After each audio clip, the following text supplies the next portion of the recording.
The station where our veterans' voices are heard. MBR Talk.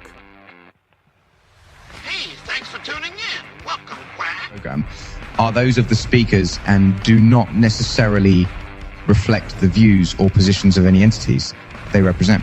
Find us on the web at mbradio.us.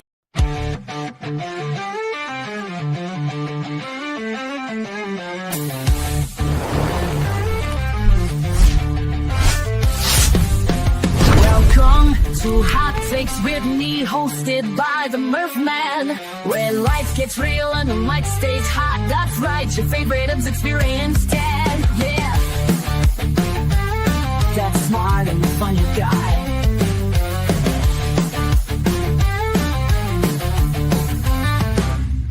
From classroom chalk to comedy clubs, Murph Man breaks it down with brainy thuds. Parenting stress or college mess, he's been through it all, no need to guess. Insights are sharp and data's tight. Rants already and the jokes are light.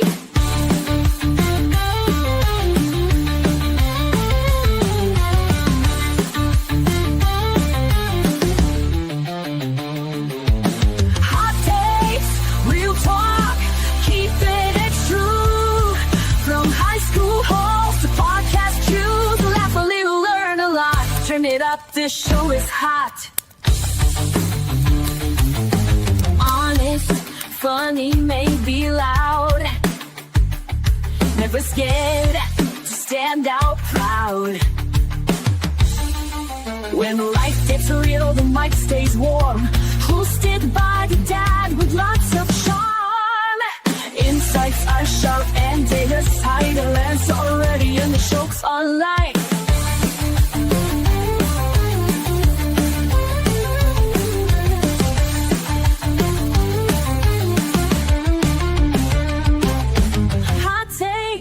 Real talk, keeping it true. From high school halls to podcast cues, laugh a little, learn a lot. Turn it up, this show is hot. Grab your coffee and let's get into it. No filter, no fluff, just real talk. Let's do it. Ready or not, here we go. It's time for Murph Man to start the show.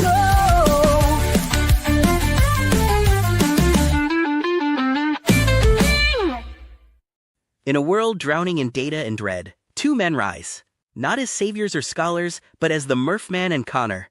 Witness their journey as they navigate the treacherous waters of, well, whatever they feel like talking about. Prepare for Hot Takes with the Murph Man, where opinions are strong, facts are optional, and personal experiences are the name of the game. They're not experts, but they play them on this show. Their passion isn't a performance, it's who they are. And sometimes that authenticity means a little adult language might slip out. They apologize for that ahead of time, promising to keep it minimal, but their reactions are always genuine. Now grab your coffee, sit back, and enjoy the show. Here are the Murph Man and Connor.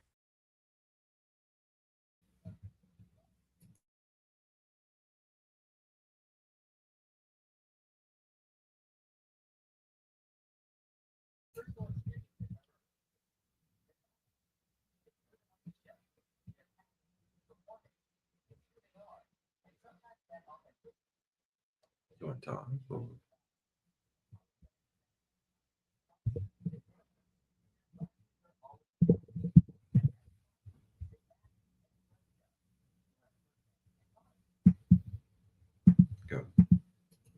All right. Welcome to Hot Takes with the Murph Man and Connor here. How are you doing today, Connor?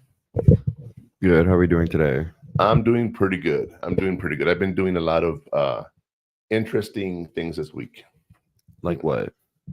Well, we're going to be launching a new segment this week called the Digital Inferno.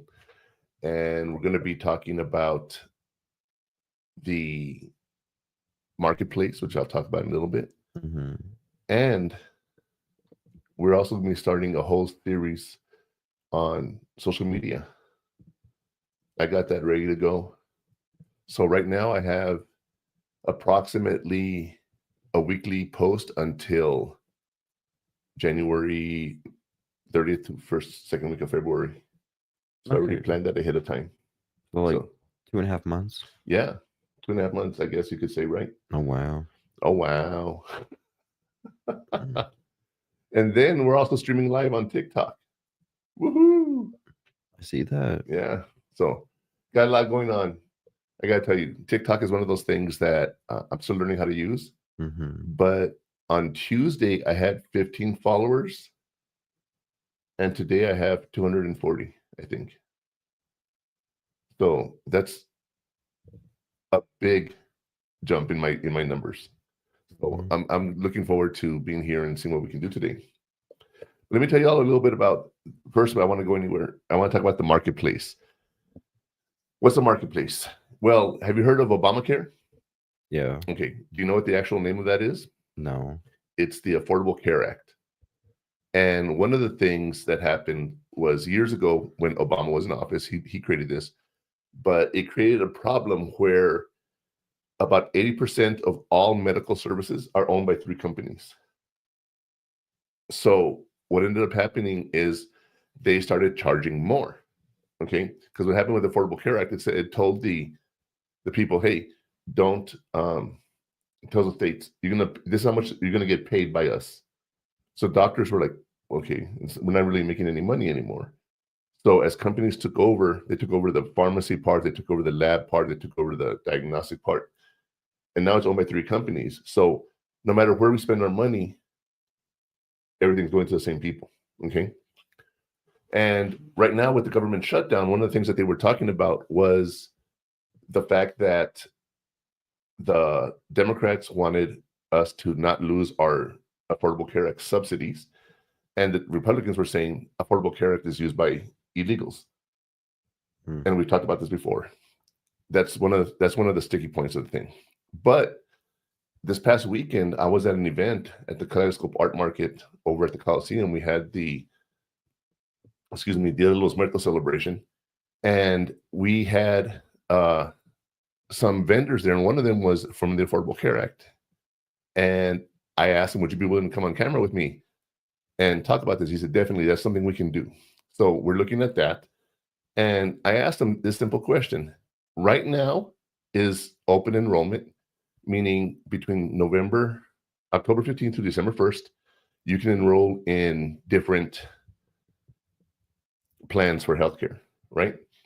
And I told him, how am I supposed to apply for different plans to get a discount if the budget hasn't been approved? Because that's the whole sticky point right now. And he told me something I did not know. He said that the budget for the Affordable Care Act has been approved 2 years in advance. So 1 year ago, we approved the budget for this year and next year. So the Affordable Care Act is still going on strong. So if you haven't applied to Affordable Care Act, you have to December 1st to get your application in and apply and find out what your discount is for your insurance. You know, one of those things that people used to say is, I'm worried that if I don't have insurance, I'm going to get penalized. Did you know that? That was something that they actually said. So they forced everybody to get insurance because they were trying to save money from the government, so we wouldn't go and try to get free help and all that. And they actually had a fine that they'd impose on you on your taxes when you didn't submit the 1095 form. Pretty crazy. Anyway, now there's no fine. So there's something you have to think about. If you're paying for insurance and you never use it, a lot of people say, well, I never want to have insurance. But one time that you get sick, I broke my pinky toe. And that cost me, I think it was $800. Wow. Okay. Well, that's what the bill was. I didn't pay it because I have insurance with the VA. You got injured at work, had a stitch, 2 stitches, we said 3? 3. How much was that bill? Do you remember? 5,000. It was a little more. It was $6,600. Okay. So I asked myself, is insurance worth it? On those small times that it is, you're going to be glad you have it. And you can actually get a plan that actually has telehealth. Do you know what that is? The virtual doctors? Virtual doctors, you guys. The virtual doctors, you actually can talk to a doctor online. And one time, can I talk about what you had when you got sick? No. No, No. because it's how they looked at in your mouth. Do you remember the camera? Yes, I remember. So he had a sore throat. I'm not going to talk about the whole thing. I know. And the doctor's like, "Is your throat red?" And Connor's like, "I don't know. I can't see it." So we actually went and got the webcam and held it to our mouth so they could look inside. Do you remember that? I remember. So obviously, telehealth, if you have a situation like you have ears that are draining or you have a lot of phlegm and stuff, the doctor needs to see you. But if the doctor says, "Okay, here's your symptoms, here's your medication," done. A lot of insurance plans have telehealth. So look for those plans and see if that's something you want to do. Okay. Telehealth is something I love. Doc Tegrity is one that I had with my program when I used to work with Geeks to Drink. Cost me $10 a month. I called them for stupid stuff. "Hey, you know what? I have a really bad headache. I've had it for like 3 days." "Okay, well, take Tylenol." "All right." You know, obviously I didn't abuse it, but this is an example, right? You never know what you have. I might have a tumor. You know, if you look at WebMD, I know you never have, but if you ever looked up your symptoms on WebMD, it always comes out with, you could have this, or it could be cancer. It's always like the third or fourth option. So everyone panics when they go to WebMD. But anyway, we're not here to talk about that. We're here to talk about you're transitioning to college. So are you ready to ignite the fuse, Connor? Yes. Let's do it.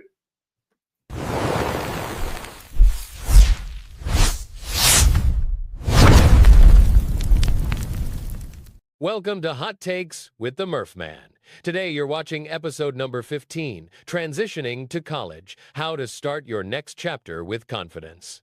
The leap from high school to college is more than a change of address. It's a full-on life pivot. This episode is your launchpad for navigating that transition with intention, confidence, and a game plan. It's about building a new life for yourself, not just moving your stuff. So let's get the show started. Here are the Murph Man and Connor. That's right, Connor. How are we doing? I'm doing good. How you doing? I am doing great. So the transition to college, that was something that you have to do. And I don't know if you've been able to do that yet. You know, do you feel you've transitioned in well from high school? Yeah, I would say so. What would you think was your hardest transition? Honestly, just a new school, that's it. Just trying to get my schedule down. That was the only thing. Learning your schedule, that's always a hard thing to do, right? Yeah. That's always a hard thing to do. And it's one of those things that you have to ask yourself, what are you going to be doing? And how is it going to apply to us, right? So be careful with that because you never know. You know, let's see. I'm always stressed. Okay, did I need everything structured? Yeah, okay. All right. So as we're doing this, we're going to talk about what it takes to actually transition into college from high school. And we're going to be talking about all those things that will help you, right? And I'm obviously going to be asking you, do you think they help or not? You know, so we'll see. But I think we need to get to the question on everyone's mind today. It's time for the burning question.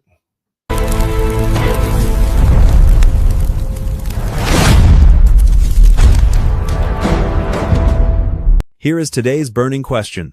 What is the term for the ability to recognize your own needs and confidently seek out support, whether it's academic, emotional, or logistical? Is it A, a college launch plan, B, orientation, or C, self-advocacy? Let's find out what the answer is from the Murph Man. What do you think the answer is, Connor? I think it's C. Self-advocacy. Yeah. You're alone in college. There's no one that's going to do it for you. You don't have your parents on you. You don't have your counselors on you. You don't have your teacher on either. You do it by yourself or you don't. Okay, it's a skill that all college students need. You need to be able to deal with the fact that professors and advisors aren't going to help you like they did in high school. All right, you have to ask for help when you need it. That's probably the hardest lesson for anyone to learn. So I'm hoping that is something that we can definitely do as we get older, is ask for help, because that is the hardest thing that we can do. And how would you agree with that, Connor? Do you think it's hard for you to ask for help? Yeah. Yeah. I don't like asking for help. I don't like talking. Well, I know you don't like talking, but asking for help is something we all have to do. And just the other day, you told me, hey, I'm going to go to such and such's house and we're going to do a study group. And you were studying what? Pre-cal? Pre-cal and chemistry, yeah.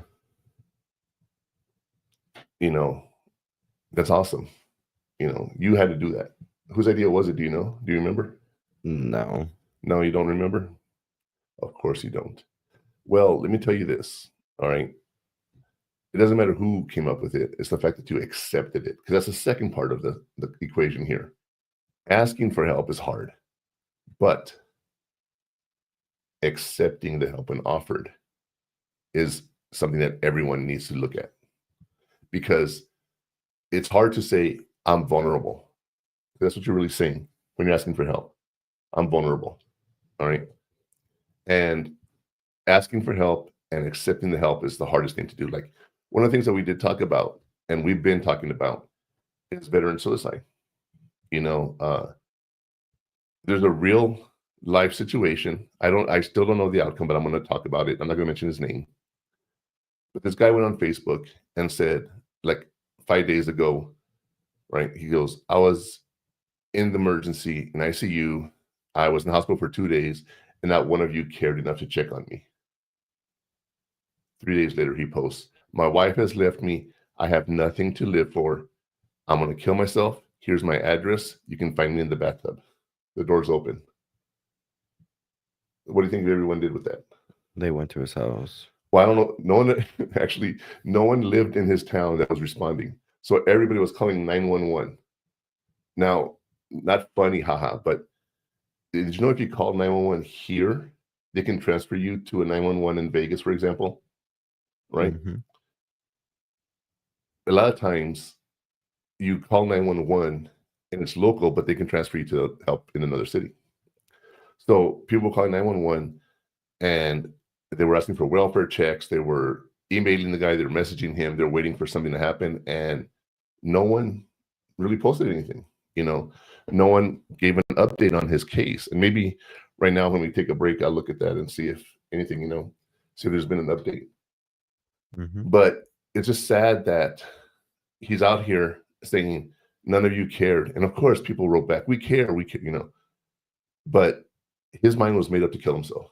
There was nothing anyone can do, right? You guys, I keep saying this, and I'm going to play a video in a little bit after our today's hot take, but get help. 988, get help. All right. You want to be there and you want to get the help for anyone. The 988 is a suicide hotline. Veterans press 1 and you talk with a live person 24/7, 365. You cannot do better than that. So be aware of people around you that need help. And remember, if you think someone's suicidal, ask them if they're suicidal. Because again, we talked about hard to ask for help, hard to accept help, right? And going in the, what's it called? The, sorry.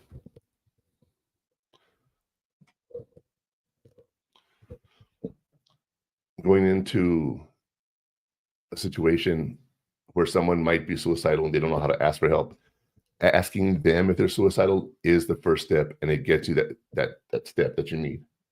You know what I mean? Like, I guess, yeah. Did you know I don't know the exact rate, but the first year of college is so stressful, a lot of kids just kill themselves. Okay. That they just don't ask for help. They're so overwhelmed by it that they commit suicide. They unalive themselves. That's what the new phrase is, right? So that transition to college, we're going to talk about that specifically, but it's not just a transition to college. It's that transition from where you are now to where you're going, all right? And understand that it's one of those things that a lot of people have to cope with. And if you don't have the skills growing up to cope with it as an adult, you're going to have a more difficult time. And the other thing is, as you get older, you have more experience and you're able to solve different problems, right? But when someone's young, they leave home for the first time and they don't make friends. They don't do any of the activities. They haven't listened to the Hot Takes with the Murphman podcast, right? Mhm. They are isolated, and we don't want that. What have I told you? Make friends, join groups, fraternities, whatever, right? Why is that important? Because that helps you transition into college. Our niece, she's a student body government president or whatever her actual position is. And it's interesting because as she started, she had never been to college before, but she got involved right away and became the president as a junior, which I think is pretty awesome. So you never know where you're going to be and who's going to be there to help you. But the only way you're going to get the help is if you start making friends and going out. That's one of those things. But I think we need to get to today's hot take. What do you think, Connor? Yeah, sounds All right, good. here's today's hot take. Ready for today's hot take?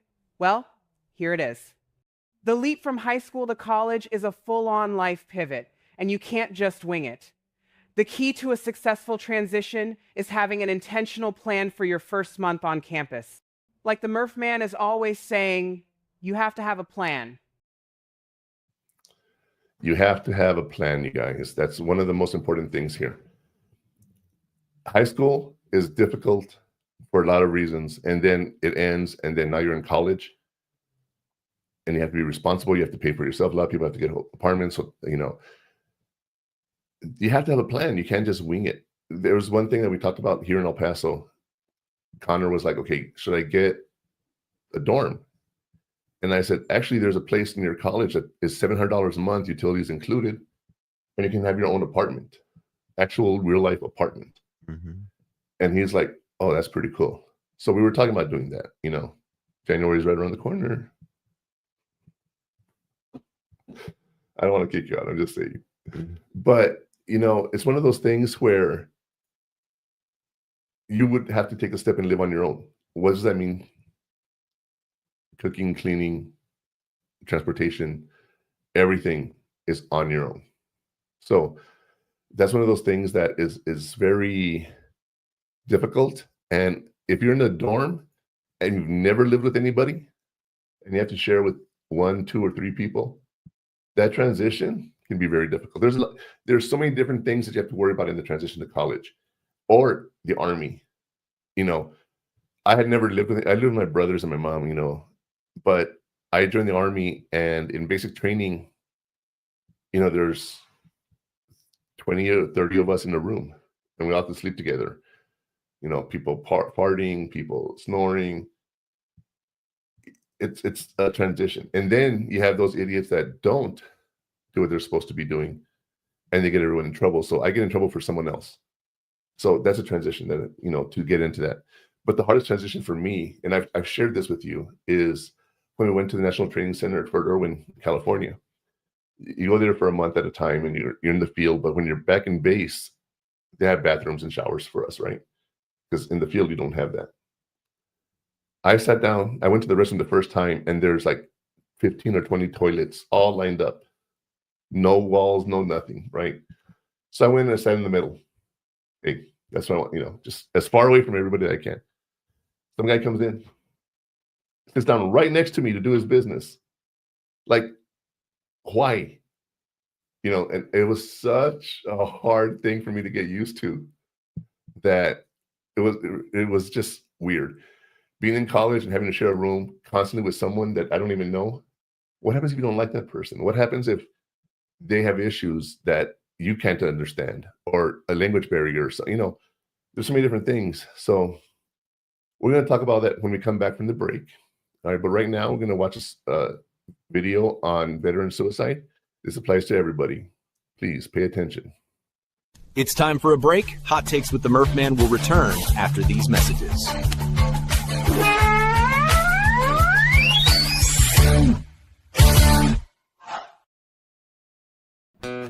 According to the VA's suicide data report, an average of 22 veterans die by suicide every single day. This figure is a sobering reality, and a crisis that demands our immediate attention and compassion. We must recognize and address the fact that every 24 hours, 22 veterans are losing their lives to suicide.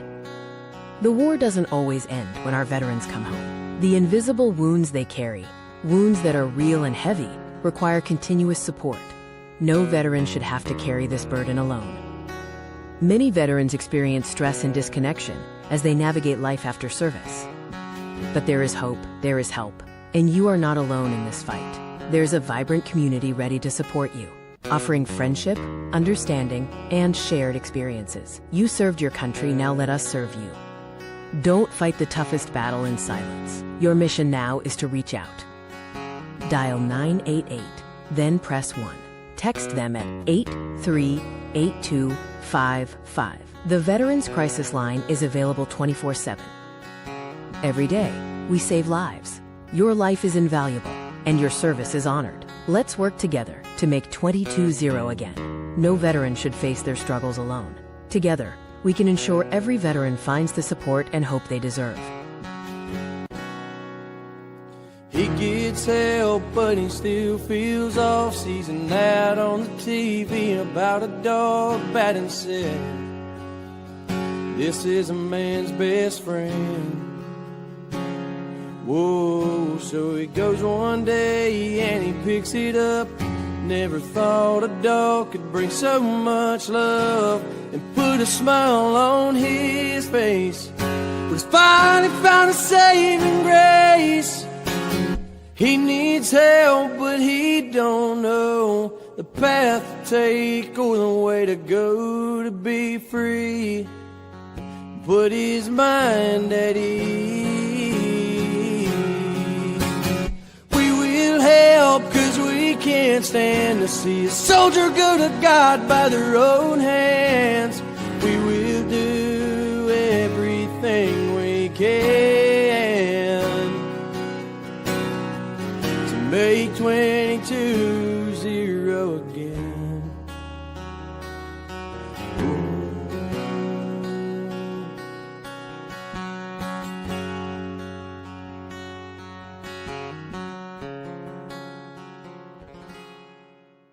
Before we jump back in, a quick reminder of where to find us. For all the short clips and highlights, make sure you're following us on social media.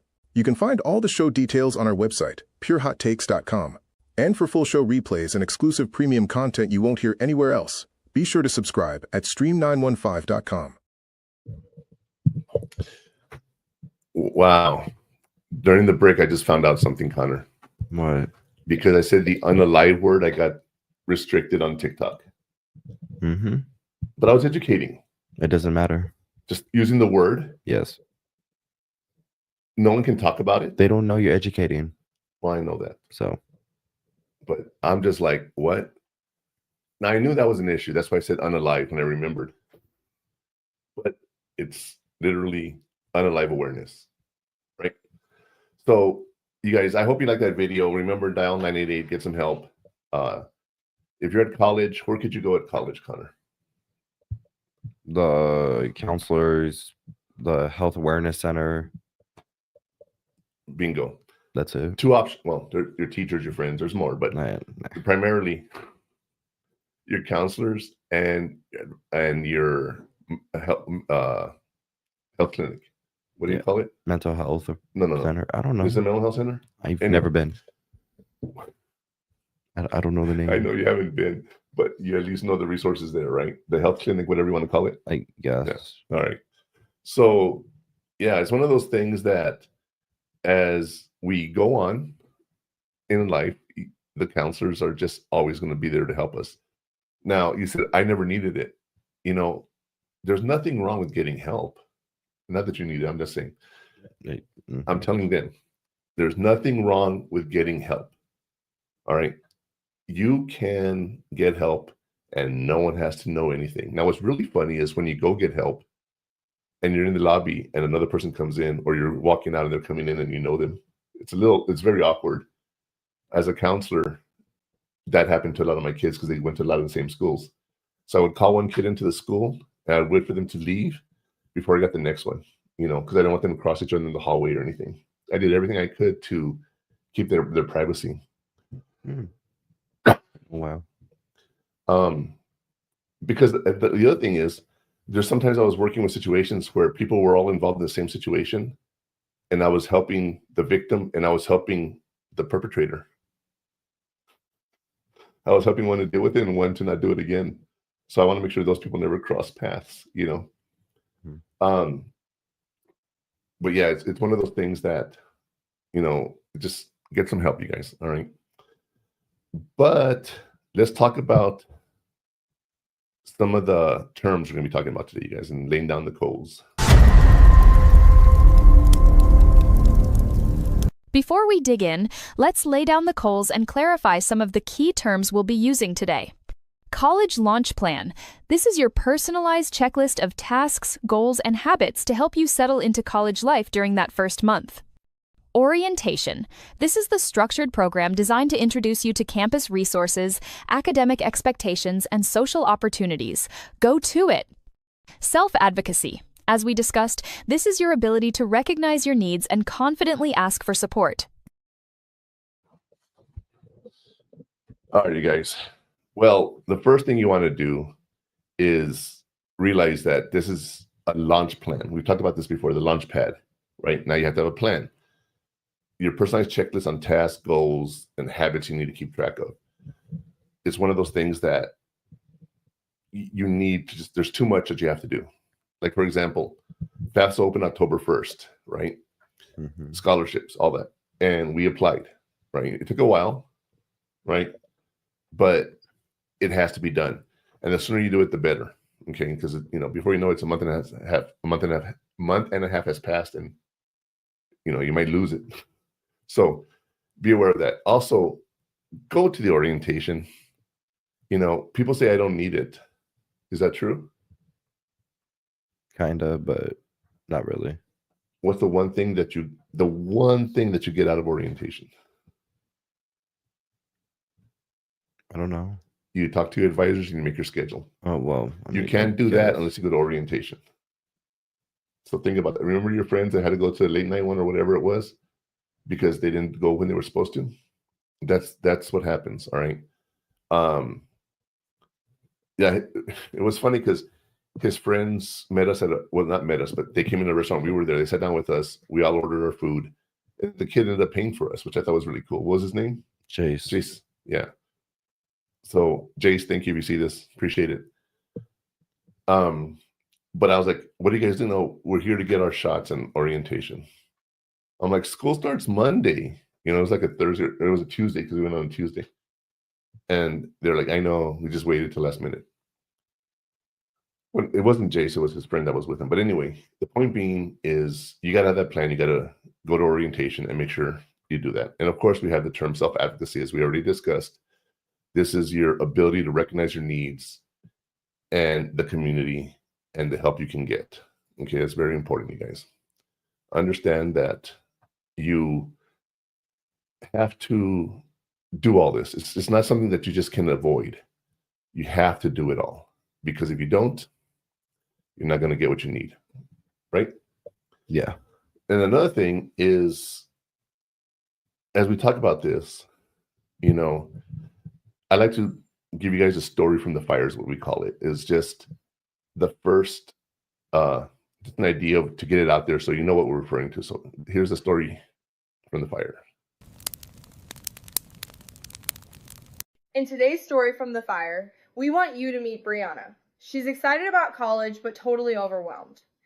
Instead of just showing up, she creates a launch plan. She maps out her class locations, joins a campus Discord group online before she even arrives, and sets a small goal to attend 2 club meetings in her first week. By the end of the month, she's not just surviving, she's thriving. How does it sound to you, Connor? She's not surviving, she's thriving. Right? Mm. How does that sound? I don't know. Motivational, I guess. Okay. All right. Well, the thing is that, you know, Brianna was the ideal person. She did everything right. And that's not how life works. right? Yeah. But the phrase of surviving, I think, is very interesting because sometimes you feel you're underwater, and it's very hard to make that transition out of anything, right? We talked about stress before. Even good stress is stressful. It's going to cause problems with you. And you need to be able to go over there. And I always say go over there. You need to go and get some help. All right. You never know what's going to happen with that. And that's what's so interesting here is that self-advocacy is so important because you are alone, but you're not alone. Okay. And what's interesting when I think about that is Brianna, like I said, is not your typical college student, but orientation tells you to do these things. And you hear from school counselors a lot of different things going on. So ask yourself, what is the next step? Always, what's the next step? Like right now, what's next for you, Connor, when it comes to college? Getting my schedule for next semester. That's it. And you have an appointment next week, right? Yeah. So hopefully it's a schedule that fits your schedule, right? Are you going to start taking classes at night? Or are you going to try to keep it during the day? I don't know. Mostly during the day, but if I have to take it at night, it gives me time to study and get my stuff figured out with the gaps I have. I wouldn't recommend it, but I mean. Well, if you go to school at night, you study during the day. If you go to school during the day, you study at night. It's the same time. Nothing changes. But what changes is how often you have to transport yourself to the college. Or I just stay there the whole day. Or you stay there the whole day. And, that's one of those things that you have to look at. Okay. Yeah. I wish you luck with your schedule. Thank you. And you're going to be starting some new classes because like engineering is not it's not a 2-semester class. It's a 1. So you get that one class that you get out of the way, right? Like music appreciation. I know that's what you wanted to take, right? It wasn't music. It was jazz. What was it? I don't remember what music I wanted to take. Yeah, but I didn't want it. I just have to. What he means is you only have a selection of so many classes you can take, right? And if one of them is fine arts, we've talked about this, like you don't want to do drama, you don't want to do theater, you don't want to do song, you don't want to do art, you don't want to, Yes, it limits us. I'm not just telling you, I'm telling them too. I'm just saying. You have to realize what you're taking, okay? And it's the lesser of two evils. Music appreciation. He likes music. He's gonna try it. Hopefully, it's good. Well, we can find out on episode 30 next semester if you like it or not. The schedule is one of those things that you never really can do. But we've been talking about a plan, right? You always have to have a plan of where you're going. And we've talked about orientation, self-advocacy.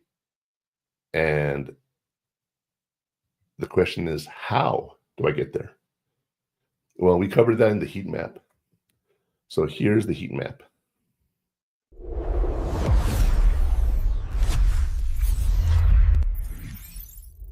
Here is the heat map for your own launch plan. Create a first month checklist. Include practical things like setting up your dorm, finding your classes, and locating the best dining hall. Attend the orientation events, even if they seem a little cheesy. They're designed to help you connect. Introduce yourself to your professors after the first class. A simple "Hi, I'm excited for your class" goes a long way. That, I'm telling you right now, it really, really does go a long way, you guys, because I'm a teacher at the college, and I sent an email out there. Okay, let me back up a little bit. There's a new law that Texas put in, and they want the parents to be more aware of what the kids are doing, because a lot of kids just do things without even thinking about anything. So the bill made parents aware by getting permission to attend clubs and participate in activities and sports and everything. Sports, you always have to get permission, obviously, because there's health and safety issues there. But doing the the permission slip, parents can say, I don't want my kid doing this, or I don't want my kid doing this. And one of the things that they give permission for is something of a sexual nature. So chapter 10 for me was gender identity and sexuality. The whole chapter is a landmine. And I was like, oh no, I'm not even going to go there right now because we haven't gotten guidance from the legal team yet. And I just said, all right, this week there's no assignment. Go work on your favorite chapter assignment or something, right? And I had one kid write me. He texted me because I give out my phone number to the students. He texted me and he tells me, I really appreciate you letting us know and taking away an assignment. Cool.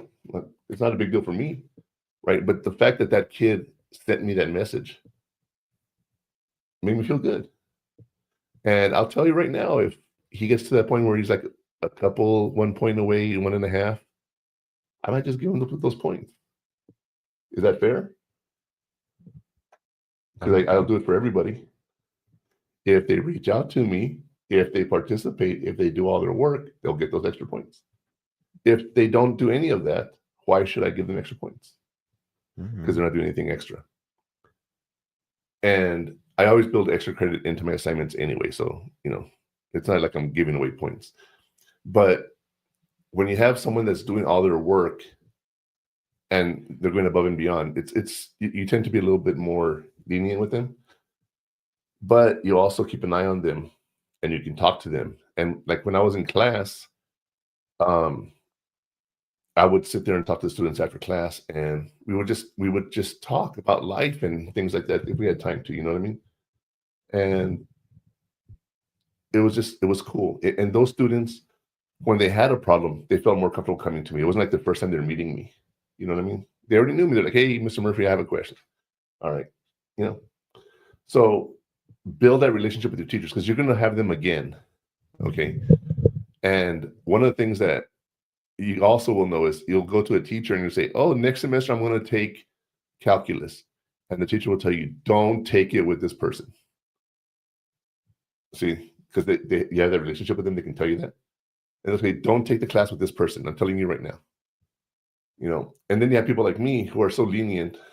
Well, I used to be a lot more lenient than I am now, but I just want the kids to learn. I hate the fact we have to test, right?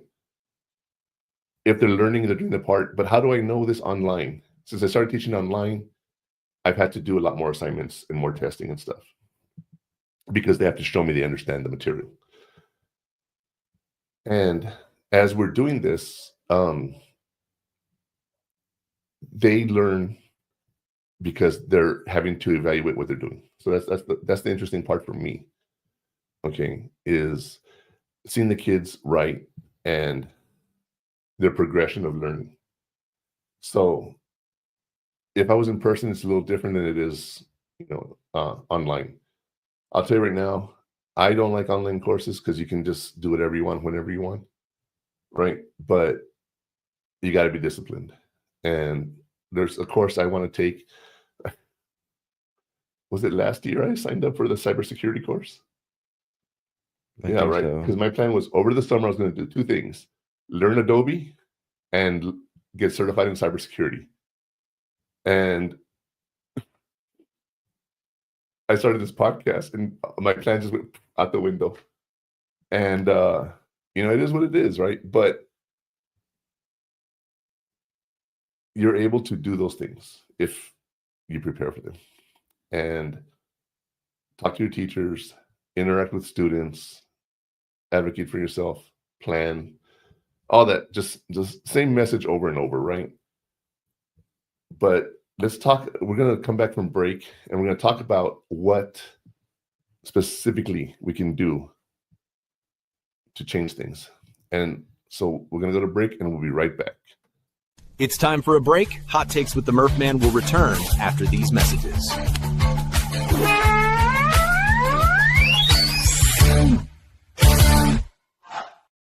Justice Jackson, they captured Herman Goring alive. Tell me about him. He's the face of the Nazis. I'm going to put Goring on trial. I thought he escapes the hangman's noose. Very sure of yourself. No man has ever beaten me. Goering has to fall. You don't just have to win, you have to be flawless. You're walking into a trap. Knowing what we know now, would you still follow Adolf Hitler? Nuremberg, rated PG-13, since November. The station where our veterans' voices are heard. MBR Talk. Find us on the web at mbradio.us. At Military Broadcast Radio, the goal is to offer a platform for mental health advocacy while connecting the military community through various media platforms. Founded by U.S. Army veteran Joel Hunt, MBR gives a voice to veterans, first responders, and their families through streaming radio, podcasts, video, and outreach events. With its leadership run completely by veterans and hosts of the diverse programming from all branches of service, MBR was created as a response to the silent battles veterans face after service. Military Broadcast Radio is also a Wreaths Across America partner, hosting a $5 back sponsorship group page. For every veterans wreath sponsored through the Military Broadcast Radio page, MBR receives $5 back to help support their platforms and outreach. Veteran and first responder stories need to be told and shared. And with your support, MBR can continue to bring together veteran nonprofits, mental health organizations, and government agencies to bridge the gap between veterans and vital resources. To find out more and donate, visit wreathacrossamerica.org/MBR. Before we jump back in, a quick reminder of where to find us. For all the short clips and highlights, make sure you're following us on social media. You can find all the show details on our website, purehottakes.com. And for full show replays and exclusive premium content you won't hear anywhere else, be sure to subscribe at stream915.com. It's time for a break. Hot Takes with the Murph Man will return after these messages.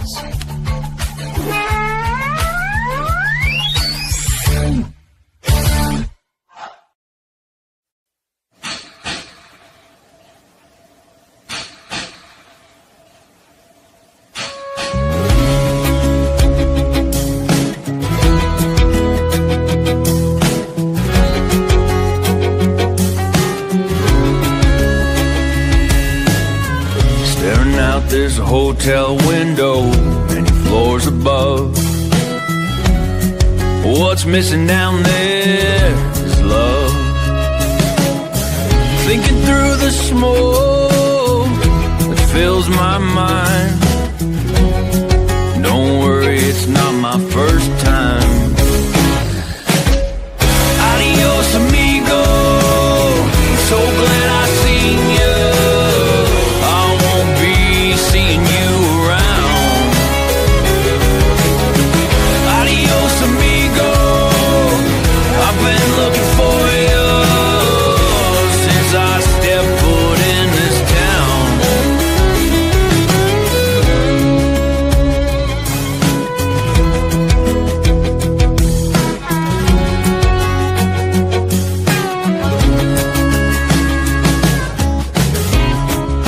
It's all inside, heaven and hell. What happened to that angel when he fell? Give it just one try, tell me you don't like it. Be God for a moment and don't despise it. Adios, amigo. I'm so glad I seen you.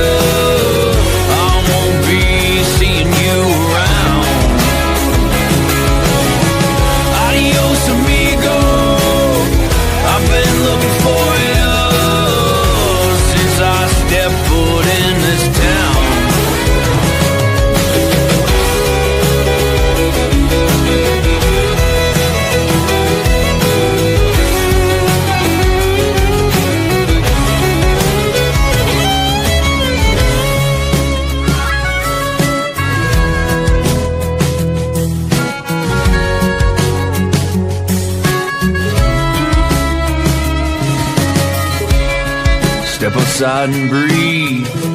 Play a little in the street. Hope it's not me they're sending.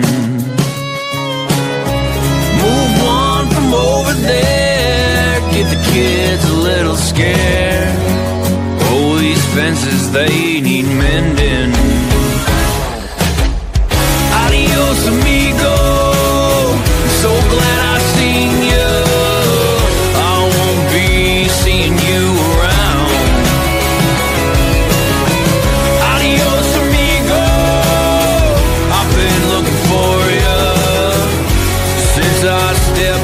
in this town. Adios, amigo. So glad I seen you. I won't be seeing you around. Adios, amigo. I've been looking for you since I stepped foot in this town.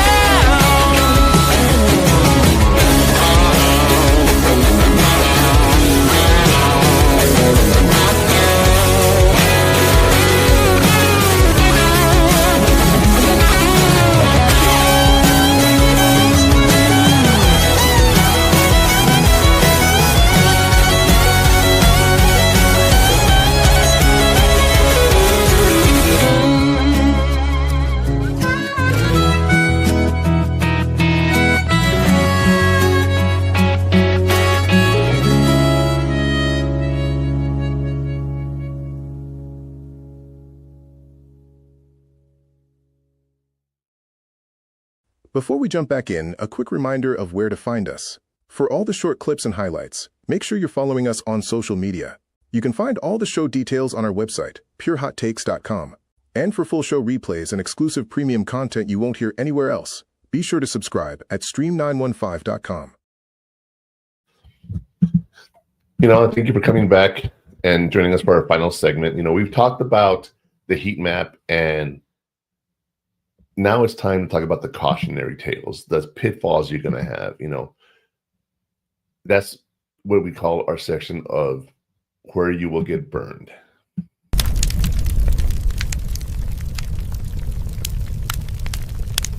In today's segment, where you'll get burned, here are a few pitfalls to avoid. Don't wait for comfort to find you. You have to step into discomfort. That's where growth happens. Don't try to just recreate your high school social life. Embrace this new chapter with fresh eyes. And do not avoid asking for help. Seeking support is a sign of strength, not weakness. Asking for help can be one of the most difficult things you have to learn in life. What I've been talking about. So the first thing you want to do to prevent yourself from getting burned and falling into those pitfalls and have issues is don't wait for comfort to find you. You have to step into the discomfort. I love that statement. Don't wait for comfort to find you. Step into the discomfort, because you have to accept your situation. There's nothing else you can do. We've talked about who moved my cheese. You have to go back out into that maze. Okay, that's where growth will happen. All right. You also don't want to just try to recreate your high school social life, because you can't. It's not the same. Going to football games is not the same as it was in high school, right? Next week is going to be NMSU and UTEP. That is going to be a really, really, really good game. Hopefully. And next week, we're going to be recording a show sometime next week. So we won't be live next week, but we will have a recorded show for you guys. And we'll talk about that in a little bit. But going to football games, it's not the same. For one, the walk is a lot longer to the stadium, right? A lot longer. You had friends who want to tailgate. You don't tailgate in high school, right? But one of the problems with that is people are drinking at the tailgate. Then they go to the game and they not really making the best decisions there, Not really, but yeah. But 2 weeks ago, I don't remember the college, there was a group of kids who took off their shirts and started twirling them in the air. Did you see that clip? Yes. Okay. And what happened? It grew and grew and grew until the whole section was topless, and there was, right? Did you know UTEP did that last game? Yeah, I was there. Did you do that? Yeah. That's not something you would do in high school, right? No. We would do that sometimes. So how did you feel about being involved in that? Was it cool? Was it just like awesome, or just, it was hot? Whatever? It's El Paso. It's a desert. It's going to be hot. Directly under the sun, we're like, yeah, never mind. Yeah, it's one of those things that I hate about stadiums that are open air, like Sun Bowl. It's a beautiful stadium. I love the fact it's carved into the mountain. It's amazing. It is what it is. the sun shines on the Sun Bowl. And we want to go to the game on New Year's Eve. Right now, I'm not buying tickets because I never know what the weather's going to be. You might have a very mild day. You might have a partly cloudy day, which I really love, that little bit of cold, but it covers the sun. Or you might get a blizzard. And the game's going to be played no matter what. Yeah, no, it has to be played. It's a college bowl game. It has to be. There's no postponing it. It has to be played. It could be delayed a little bit, but it has to be played. So last year, I went on, I think it was SeatGeek, and I got us some tickets. It was the 50-yard line because there was no one, it was a resale ticket, but 50-yard line right up in the middle, halfway through the stadium. And I said, this is a perfect seat for us, right? And the weather's going to be great and everything. When we got there, those weren't the seats. Do you remember that? No. We ended up sitting in the captain section. Oh. With the suite, yeah. Yeah.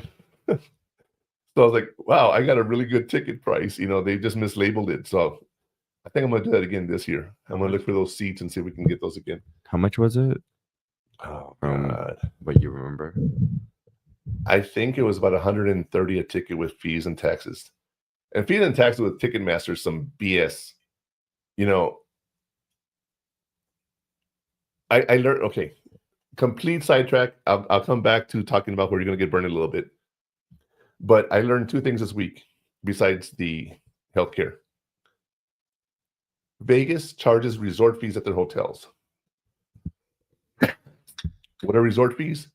They're the fees that you book on, say, booking.com or Priceline or whatever, and you get a price for the hotel.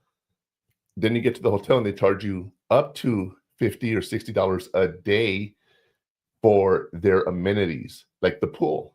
They charge you for that, right? And you're like, it's winter. I'm not going to be in the pool. But you know why they actually charge those resort fees? I found this out later.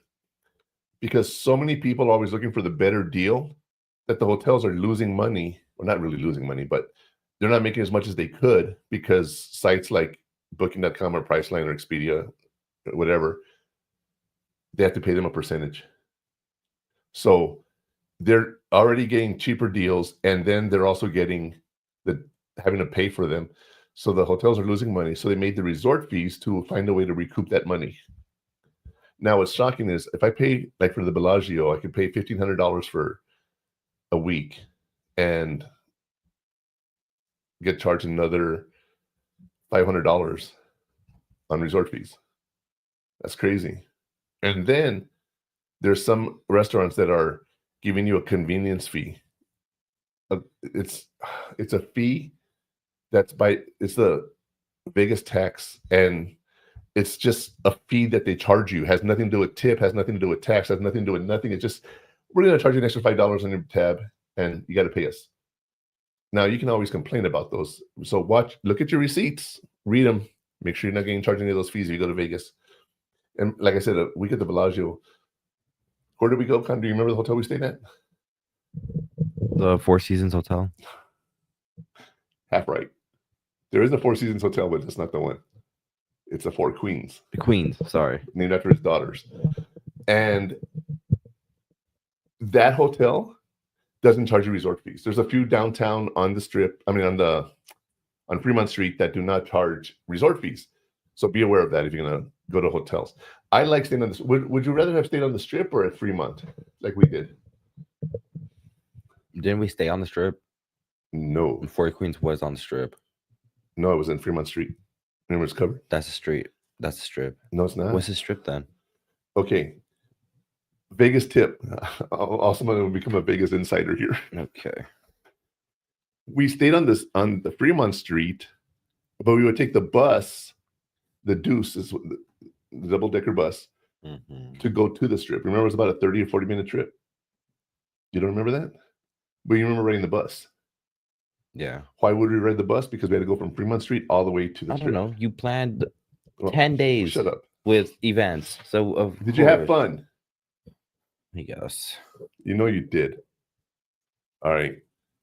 But the bus took us from Fremont Street. It cost us about I want to say we paid for the week's rental for $20, and we had transportation to the strip and back from the strip. That's right. Right?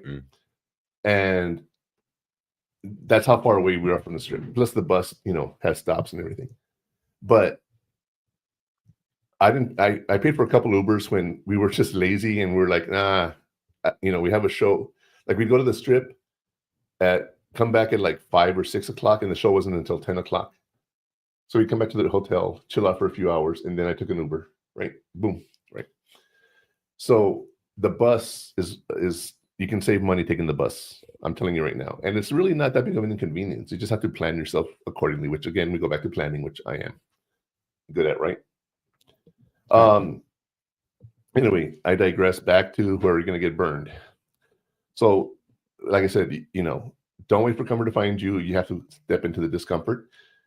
You have to live your college life. Don't try to recreate your high school life. And the last one is embrace the chapter with fresh eyes and don't avoid asking for help. All right. Fresh eyes is one of those phrases that you got to think about. If I tell you I went to college and I had the best experience ever, is that what you're going to be expecting? No. Why? Because it might not be the same experience you had. Very good. All right. You have to go in there with your own eyes. You cannot go in there and have people telling you, this is what I did. I never had the college experience. I never did. I never had the high school experience just because of the way I lived my life. I never went to high school events. I went to football games. I was part of the Rowdies, but that was just, what I like to do. But going to college and expecting the same experience someone had, I never went to a traditional college. Mine was all-night school, weekend school. I never went to an actual campus where I could join fraternities or clubs or nothing like that. And the advice I give everybody is to join that, not because I missed out on it, but that's just the better way to do things. Now, I went to work. I was in the Army. At one point, I was in the middle of a semester, and I got deployed to Somalia, well, between semesters. So I had to drop my classes, Things happen in the Army. But as you're doing this, right, look through fresh eyes. Don't expect the same experience as someone else. That's the first thing here, you guys. Don't expect the same experience as someone else, because you have to go in there with your own eyes and see it for yourself. And you cannot sit here, like we're talking about Vegas. Connor's like, you spend 10 days of activities. I see it very differently than he does, okay? As an adult, when he tries to do trips and he realizes how expensive trips are and how much planning it takes to have a good time and everything, he's going to be like, this is not what I want to do. So it's one of those things that you have to look at so that, it changes as an adult, right? Are we going to have the same experience if you go same way I did? No. You have to expect yourself to do something different, okay? So one of those things is fresh eyes. Go in there and don't let people tell you what to expect, because you have to be ready. If you have the plan and you prepare for it, right? Then you get to college. It's not that big of a shock because you prepared for it. Then you have your own experiences and you live life. So that's how you avoid getting burned, you guys. And let's talk about those specific things you can do in our section called heat shields.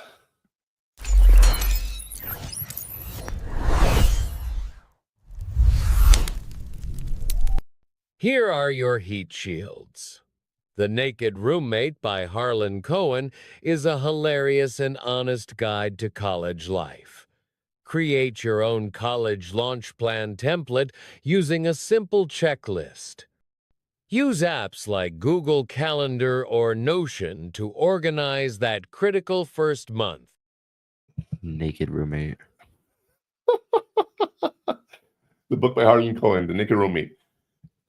That is one of those things that you might run into. You might run into a guy who has no problems walking around naked out of the shower or in his underwear or vice versa. You know what I mean?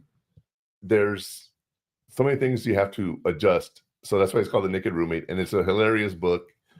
A lot of the anecdotes they have in there is really interesting. I love it. It's really cool. Create your own college launch plan. We talked about this. A template using a simple checklist. And the next step is use apps like Google Calendar and Notion. We're going to talk about this because last week I started talking about AI. And I talked about AI and I was talking about it, and all of a sudden my computer just disconnected from everything. And I was like, that's AI getting back at me, right? But let's talk about the heat shows, but we're going to talk a while about AI in our news section called The Digital Inferno.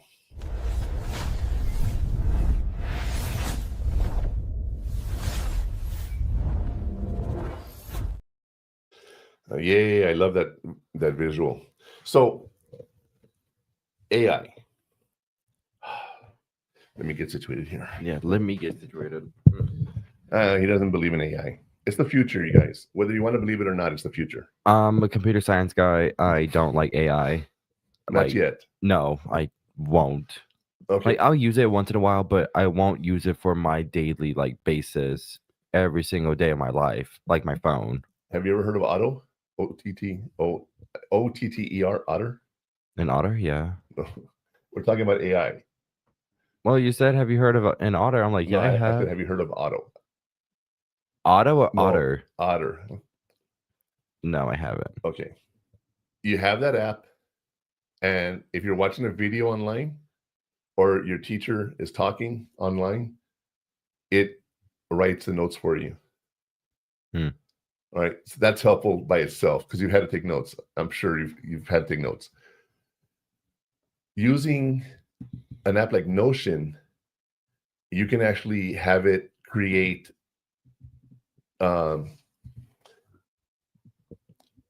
processes for you, and it'll help you. Now, what's really cool about that is taking notes and reviewing them, summarizing them is all great. But here's what I think is funny. All right. If you're using Notion and you're writing the notes and everything, how are you supposed to study? Well, guess what? You can ask it to make flashcards for you, right? Flashcards. And give some tests, right? And before you know it, you have everything. And you can study, all right? I've told you before, and he's heard me, I have Gemini and Copilot, and I talk in the car to them, and I can ask it questions. And one of the things, like I said, in this new segments that we're going to be doing, not in the podcast, on our social media, is I'm going to be posting the clips of the week in my social media, so it'll recap it for you. And you'll be able to see what you missed here. Now, what's interesting about that is to watch the whole show, the edited show, no commercials or anything per se. You can go to stream915.com and sign up there for a free account. If you want to pay for it, go for it. It's $7.99 a month. Make sure you use the code MurphMan so I can get the referral for that, the credit, so to speak, because I want people to come in and say, hey, we're here because of you. So that's what I want. And when we're doing this, you go to Stream 915, you can catch the replays of all my shows, and soon you're going to see some behind the scenes stuff. Like one of the things that I have on there is the first week we talked with our nieces, the girls. We talked about the first week of college, and I had my nieces come in, and all three of them were part of it. You won't see that on any of my social medias. All right. You got to go to Stream 915 to see that. Also, with the segments I'm going to be doing some stuff there as well. So, check out stream915.com, and you can do that to be able to see my shows. Right now, you can find my replays on YouTube and everything because I haven't deleted them, but that's happening soon. So just want to let you know that. But AI helping you create tests. All right. What I was talking about last week was my coordinator at the college asked me to do more work. Not more work, more interactions for the students, more resources. That's what I was looking for. And as I wanted to do this, I had to find some videos. So I did a search on the internet, and I was like, I watch a video. That's not what I want. That's not what I want. I finally went to AI and I said, give me links for video. And Copilot did a really good job of that. It gave me actual links to videos, very relatable to what I was teaching. And I was able to put those links into my syllabus. Not directly, because the way it works, it doesn't give you the actual link. It gives you a way for them to click on their app to go to the link. So it doesn't always work the way you want it to. But you can do that. And as you're doing it, you can have it ask you questions. So I went and I had the video, and then I said, give me a summary of the video. And it summarized the video for me. So then I put that into the description. So this is what the video is about. You want to watch it yourself, go for it. And I have my video and I have the description linked into my syllabus and into my online course. So that I used AI for. I asked it to rewrite some of my questions, because every semester I would change a few things, because I want the people to repeat it, right? So they'll just go, oh, these are what he's asking for. So every year I do a new test. I do new assignments. I change what I'm looking for and things of that nature. So AI helped me be better at what I'm doing. I told you about the segments I'm going to be working on. One of the things I'm going to be doing is, I call them niches, but there's like 7 areas of education that I focus on, 7 modules of my classes, and they actually go in order. Right now we're in episode 15, and I have 70. And different modules are, like we have, how can you do things in elementary to prepare for middle school? Then how can you do things in middle school to prepare for high school? Then how can you do high school for college? And now we're in the college and becoming an adult. So like 5 stages of development, so to speak, right? This is Murphman's 5 stages of development. Well, I have a niche that I'm going to be addressing every day. And I had this idea. So I said, help me here. And there's this website, not this website. What is a website? There's a girl on Instagram. Everyone's seen her, I'm sure, talking about how to improve your pages and whatnot. And what I did was, what she's asking people to do, she's giving you tips on how to do it, right? But she says, my company, my program, we can do it for you. We can edit your videos and everything. Well, I do everything myself, but I use AI. And I came up with the subjects for AI. They gave me some ideas. I picked the ones I wanted. I said, expand on these. They gave me some ideas. I changed what I needed to change to make it more Murphman. I got the hooks. And, what's really cool is if you say, give me some hooks, a hook would be a way to get attention, right? Give me some hooks. And it gave me 7 of them. And I said, I need more. And he gave me more. And then I edited those. And I had like 15 or 18. I'm like, I want more. And it gave me more. And it gave me more, And then I said, okay, great. You gave me all these hooks. Now, how am I going to use them? I don't know what it goes with. So AI said, I'll do it for you. It read all my sections. It went into my document, edited for me, and came out and was able to tell me, okay, section 1, well, not section 1, topic 1, part 1, here's your hook. Part 2, here's your hook. Part 3, here's your hook. Some of them were what they call hybrid, where I had 2 different hooks involved. Like if you do A, you're going to get B. And I started using AI to help me write those hooks and help me write my segments and whatnot. And it helped me. And how many segments did I tell you we wrote together? Well, I say we work together, like AI is a we. But did I tell you how many segments total?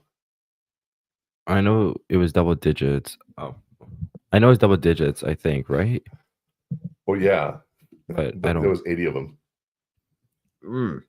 So technically, if you think about it, 7 segments a week, right? Those niches. And I have 80 episodes. So that's about, I can't do the math. That's 56. But I have 80. So if I have 80, but divided by 7, at least 10 weeks, 11 weeks of pre-written hooks and pre-written segments and everything. Now I just got to like figure out how I'm going to film it. But I don't know how to do that. So guess what? AI, help me with this. Right? And it helps you. And if you're driving in the car by yourself, you can say, can we practice the hooks? Yeah, give me a hook. All right. And then I say, okay, here's how I would say it, and then here's, give me corrections, give me feedback. And it does. AI is very useful, you guys. I know he doesn't want to use it, but it is so useful. But there's been a study done that AI is making us dumber because we're not learning. And I disagree with that if you use it correctly, because I'm using it to learn. Like I'll say, there's a new concept. Tell me about it. Now, AI is not 100% yet. I get that. Nothing's 100%. That's why you have to go review everything. And what I do on my assignment, just so you guys know, is I write in white font so you can't see it. But I'll say, tell me how this applies to bananas. What?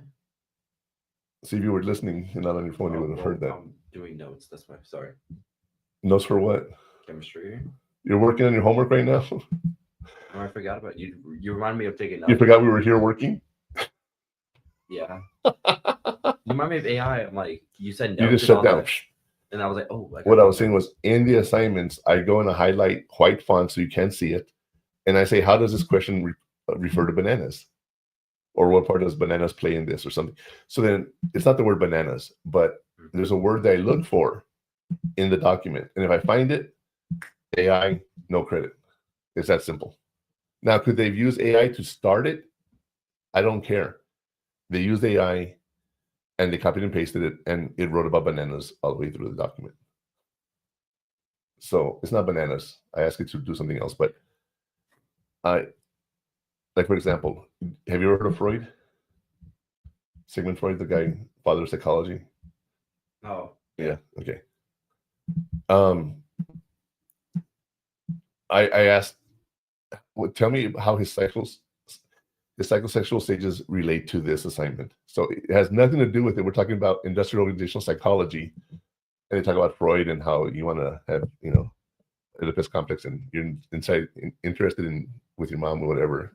Freud is just amazing, weird, but it works if you understand everything behind it. I'm just talking about general common sense stuff that people have heard about. It's not always about sex with your mom, trust me. But have you heard of that? The Oedipus complex? Like Hamlet, I think it was, that killed his father so he could sleep with his mom. No? Hamlet? Yeah. No. Yeah, Shakespeare's play. Yeah, it's Oedipus complex. I didn't learn anything about Shakespeare. Shakespeare, right? Yeah. Okay. I said Shakespeare. Who's round? So yeah, there's just really weird stuff in psychology, but I make it apply to everything. So as soon as I read Freud, I know they use AI, and I can read if they did it for the entire assignment or they just did it for one sentence or two or whatever. Like I've said, use AI to go in there and write something for you, and then you can edit it and change it and make it your own. Now, let me ask you this. If I'm doing AI and I say, AI, write me a paragraph about Freud, and then it writes me a paragraph, and I say, no, I want you to talk more about this and add something about this. And don't forget, I want to mention this. And then it rewrites it for me. Is that my work? Is that AI's work? AI's. But it's my brain. I just don't do the writing. Well, but who actually looks up the information and writes it down and gives you a description of it? Well, it gives me a outline, a template, but I go in there with my brain and what I know about Freud, and I go and change it to be what I'm talking about here. Well, but you're not putting into detail. Okay. It's like a teacher, like, how can I say, gives you a topic, like, write me this. Like, what it's about, but are you the one writing? Like, give an explanation about it? No, the students are. Do you have autocorrect on your phone? Yeah. Do No. you use Grammarly? Not as much. I hate it. I'm trying to write something and then it like tries correcting it, even though like copy and paste, and then tries fixing it. I'm like, shut up. It's helping you be a better writer. No, not the way I want it to be. I'd rather just be me. But that's Grammarly. So when you use Grammarly, is that AI writing? Yes. But it's actually an app for that. So the whole thing about AI is we talk about artists and musicians. You guys any video, anything you see here was created by me and using AI. Okay. Created by AI. So right now I'm going to show you something. I'm going to show you a video called Christmas at the VA. And I just want to show you this. It's a little long, so it's sort of like a little break I'm taking. But I want you to see Christmas at the VA. And this was all through AI, but I'm going to talk a little more about it. So here it is.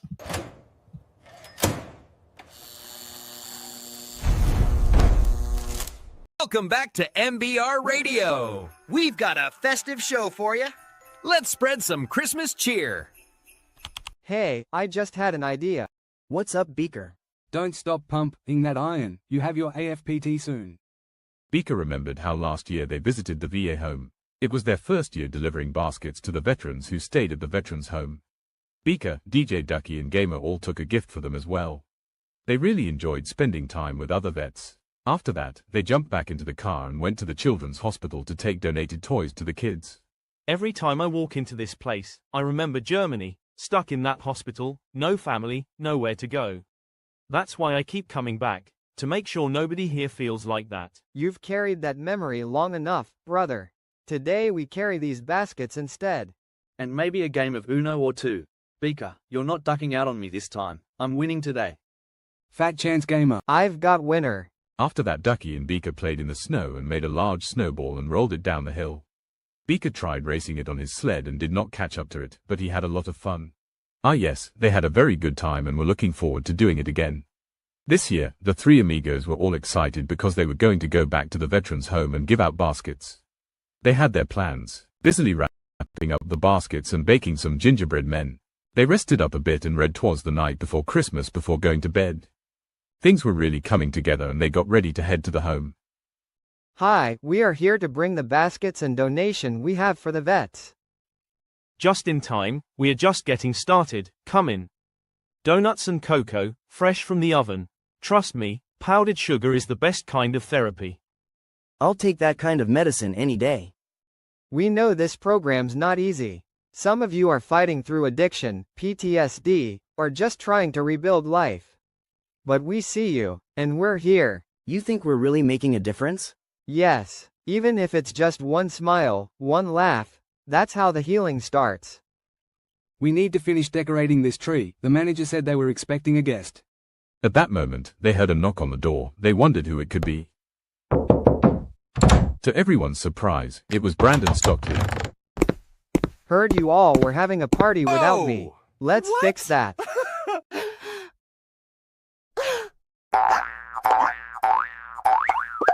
You don't know what this means, man. Thank you. Looks like Beaker's not the only celebrity in the house today. Hey now, I can't catch passes like him. The veterans were opening their Christmas baskets and peeking inside. They saw shirts, snacks, resource cards, and little gifts. Think of these cards as power-ups. You use them, you level up. Housing, jobs, support, it's all in there.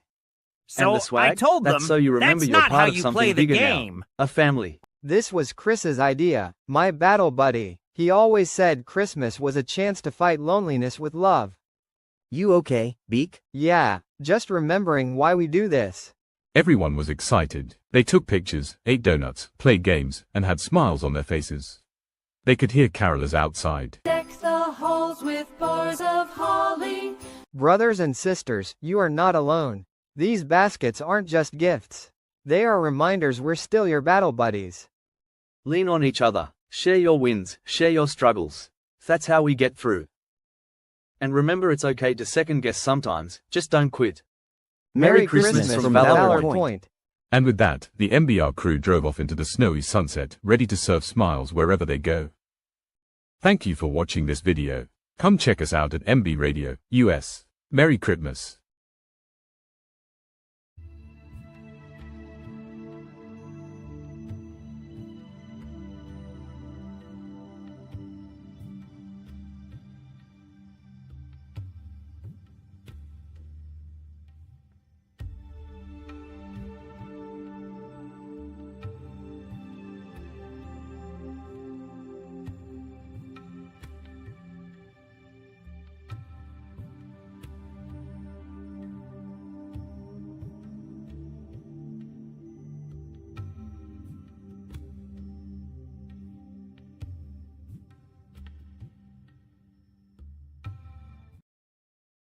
All right. So you saw the video, Connor. It was 4 minutes long with almost my, 5, yeah. my credits and everything, right? That video was made using AI clips that were up to 8 seconds long. But I didn't need the whole clip. I just need a few seconds of it, right? And then I overlaid them. So you were able to see that. I made the background move. I had characters that I had to animate, and I went ahead and put them, like overlaid each other. And like I want this character jumping, so that character would be jumping while the others were standing there. So it was all overlaid, right?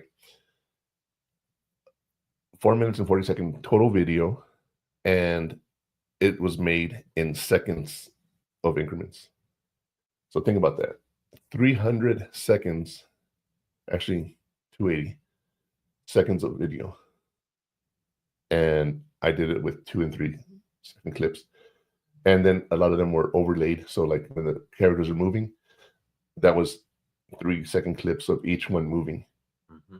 So you see that. I hope you guys enjoyed the video. I hope you enjoyed the message, but I made that for Military Broadcast Radio, and we'll talk about that near the end of the show. But I made that video, and people who are artists or musicians are going to be like, you're stealing from us because you're not hiring us to do that for you.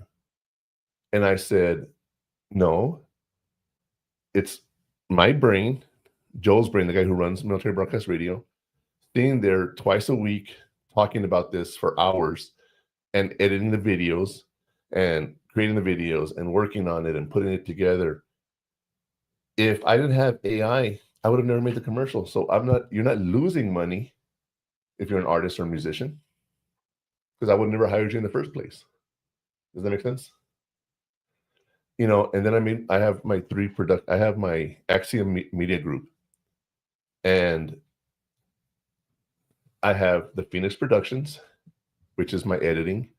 I have the Porter Studios, which is our studio here, which we are changing soon. We're going to keep the name Porter, but wait till you guys see the new video. If I can get the table I want, that's going to be so cool. And then I have Aztec Animations, which is what I call my animation studio. Those are, 3 different things that are part of the Axiom Media Group, because there's 3 different things that I'm doing. Joel from Military Broadcast Radio reached out to me and said, hey, can you help us with a video? And that's just one. I've made several videos. You can find them on my YouTube channels. But I made those videos using AI. And if you have like Google Vids, I have Workspace. I have a website. It costs me like $20 a month. I have that because I'm able to have a website and use Gemini and all that.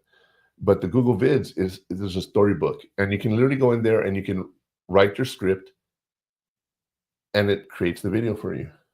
And then once it creates the video for you, you can go in, you can change the image, you can change the text, you can move it around. If you don't like this, you can add a video in, but it's a storyboard. And that's how I made the Make 22-0 again, the suicide awareness video. It was through a storyboard, because I used a script from the song written by Ryan Spencer and performed by him to make that storyboard, and we're able to see it, So if I didn't have AI, none of this would be here right now, right? Think about that for a second. None of this would be here if it wasn't for AI. Did I take money away from artists and musicians and I made my song? No, I had to pay for that. I didn't pay a musician for it, but I have to pay for all this stuff. And someone says, well, why don't you just hire a musician to do it? Because it'd be a lot more money. How come you don't have someone draw that for you? Do you know how hard it is to animate something, you guys? Again, we go back to my summer project of learning Adobe. I gave up on it. It's hard. You know, I'm actually considering next summer taking classes on animation and graphics design and all that, so I can learn how to do this better. You know, I haven't told you that, but it's something I want to do.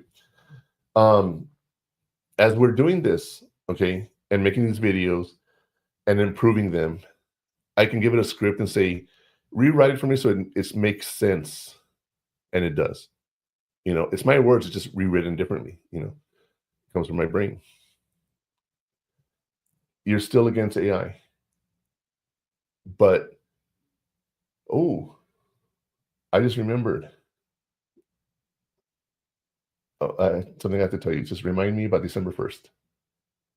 Can you do that? When? After we're done. Oh, okay. Why? Because I'm trying not to say it on live radio. December 1st, something's happening. I need to. Okay. Anyway, AI, there's some things you can use it for. I wouldn't use it for this, but like creating a recipe. I want to, you know, people use AI as their search engine. It's not wrong, but again, we're, you know, even going and searching on the internet. Right now, one of the things I'm doing is I'm creating my sound effects for my segments that are coming up. I'm literally using an audio program that uses different tracks. Okay. The tracks are, again, they're layered. We talked about layering in video, but tracks are layered in sound. And I can have one beat on track 1, then one beat on track 2, then one beat on track 3. And I can create that with the band or the music that's in there in clips. There's like 280,000 clips you can choose from.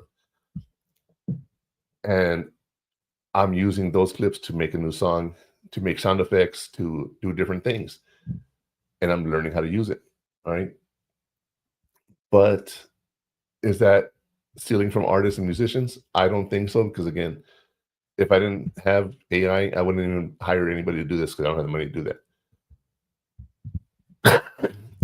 I'm paying for the programs that they use to edit and do things, but I'm not actively using that, okay? So, sorry guys. So by paying for those programs, I'm using them like the Adobe. Do you know how much Adobe costs? Can you do me a favor and do a search for Adobe Photoshop? And just, how much does Adobe Photoshop cost? Let me see here so I can give you an idea.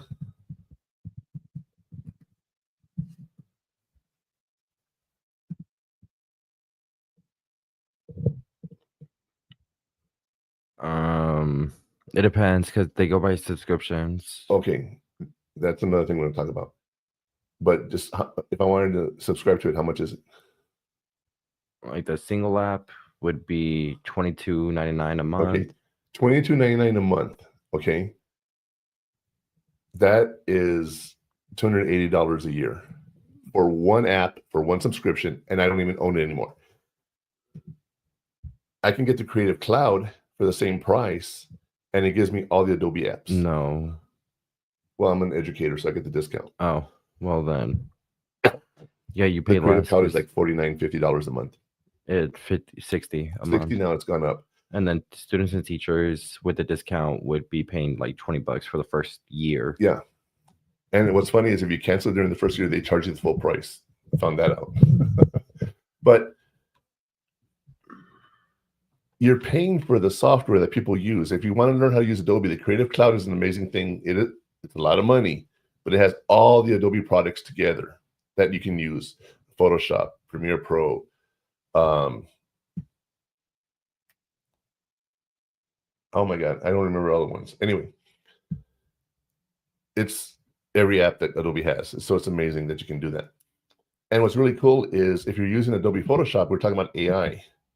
you have to put videos in there and you have to edit them, and you have to vector them, meaning when you expand them, they don't lose their quality, so they don't pixelate. So you can go into that, and let's pretend I'm taking a picture of the studio here, right? And I don't like that picture. I can go in there, highlight it, and say remove, and it removes it. Or I can go in there and highlight Connor's hair and say make him a blonde, and it does it for me. Out of all the things, a blonde? Yeah. It's because I saw a TikTok this morning. There's a guy who paid $2,000 for a haircut in Japan. And supposedly they do amazing stuff with his hair. But the first stage, they want to make it red, right? But the first stage you have to bleach it. So he takes off the foil from the first dye, and his hair is blonde as like all get out. And he freaks out. But you have to go blonde to make it red. You know what I mean? So that's why I had blonde in my brain. But as you're doing this, right, you learn how to use these programs, and you can become a graphics designer and do it for other people. All right. AI helps you do it in the app itself. But I'm paying $60 a month to have that app. And it's one of those things when you think about it, like, is that what artists are using nowadays? And there's some people that can actually go and animate, they can draw something, put it into AI and say, draw something for me using this image. And it actually will create an image for you. Profile pictures, right? You've seen my profile pictures. AI. What? Yeesh. I think my AI pictures look pretty good. Not the one with the Denver jersey, but any. I don't like any of those. Shut up. I didn't. None? None. Even the one you had on Instagram. Mm-mm. Holding the beer in the microphone? Oh, that one also, yeah. The one with your Rams jersey. Right. But you look like the old guy from Up if he was in like a weird animation.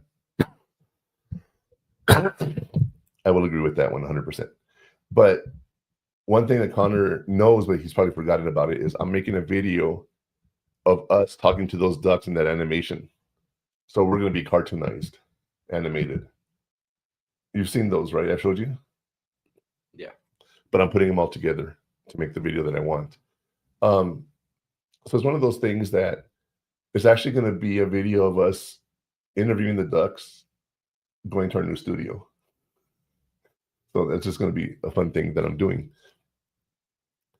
But using AI, it can be used in so many different ways, you guys. Perplexity AI gives you Comet, which is a web browser that's AI powered. You have Gemini Pro. No, it's not Pro. But you get a different level of Gemini if you're a student or teacher, your education. If you're a student, you get 6 months of free Amazon. If you're a student, you get discounts on several things. So look at those and consider using that to get the discounted stuff so you can try some of this stuff. But AI is out there. Perplexity AI has that. There's AIs like Revoicer or Minimax that do voices. There's so many things. And I think about how I would use this in high school. If you're doing a presentation, right, like you had to do a PowerPoint or whatever, you could just do a whole video now. I think that's pretty cool. So, you can use it. And if you use Google Workspace, you get Gemini Pro on all your Google apps. So if, like at work, I use Google Apps, Gemini helps me in the apps. That's what's so cool about it,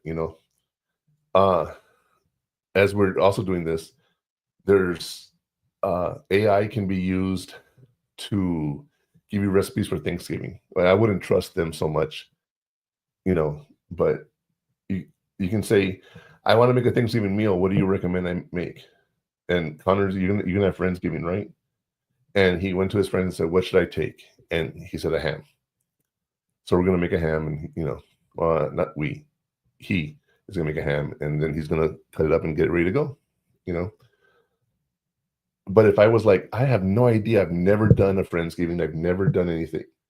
What should I do? And you ask AI, it'll give you everything.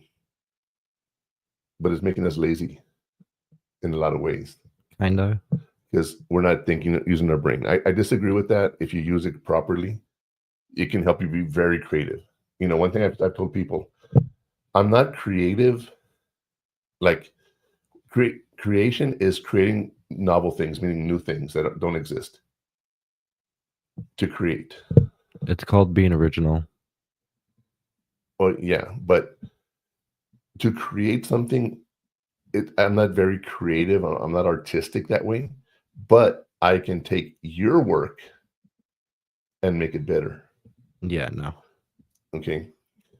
When I was in Cuba, I got stationed in Cuba for 6 months. I stayed on a cruise ship, and I played with the band, and I ran the club, and the drummer was trying to write a song, and he wrote the song, and then I remember the words. I went home, not home, I went to bed, and then I woke up and I'm like, hey, maybe you should try using this. And here's another part of the song that something I would do here. Or when we're doing comedy, when I did stand-up comedy, people would write jokes, and they say comedians steal jokes, right? But it's because you hear a joke and you apply it to yourself. Okay, so stories and everything, you steal from other people.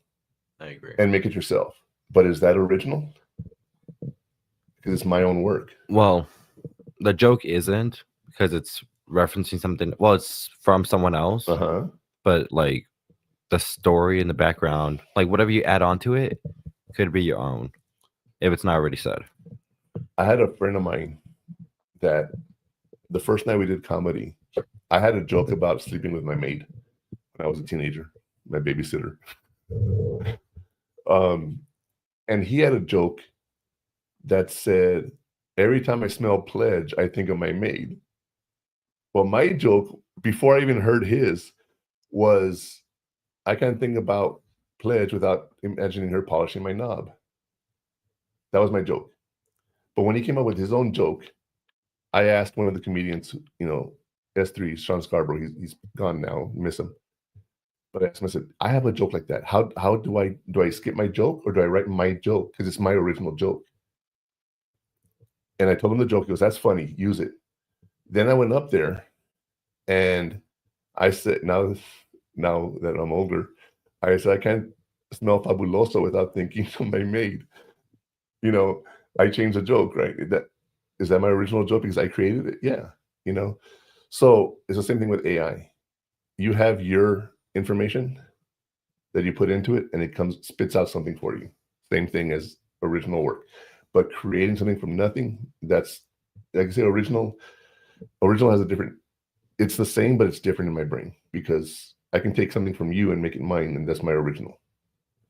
But it's still referencing something else. Yeah, but that's my original joke. Now, I use your joke. That's like a sample. Like in music terms, that's a sample. Okay, who do you think I am? Ava Max? Sampling everything?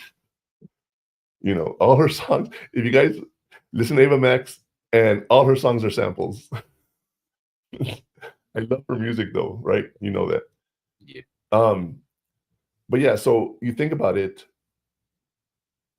creating something from nothing is really, really hard. Taking an original idea and making it yours, that's different. Taking something that doesn't exist and making it something like this podcast. The name, the logos, the theme song. It all started in here, but AI helped me make it better. And that's what I want you guys to realize as a college student. You can use AI, but don't let it do the work for you. It can help you, but you do it on your own. Okay? Right now, we're going to take a quick break, you guys. Give me a sec. We're going to do the wreath. Okay? And we'll be right back.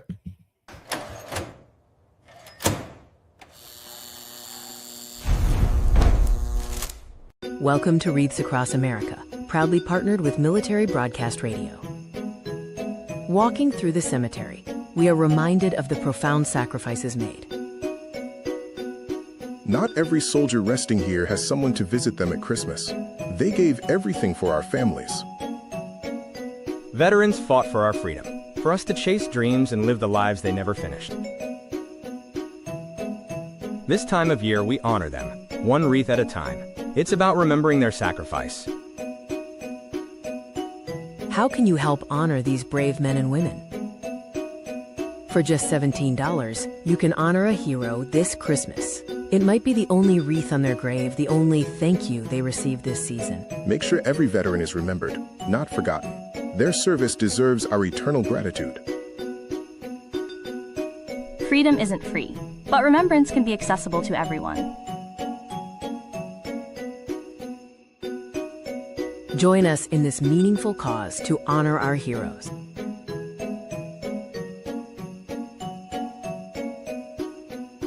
Beaker invites viewers to help us lay wreaths for the ones who gave everything. When you buy a wreath, send Military Broadcast Radio a message. They will personalize your tribute.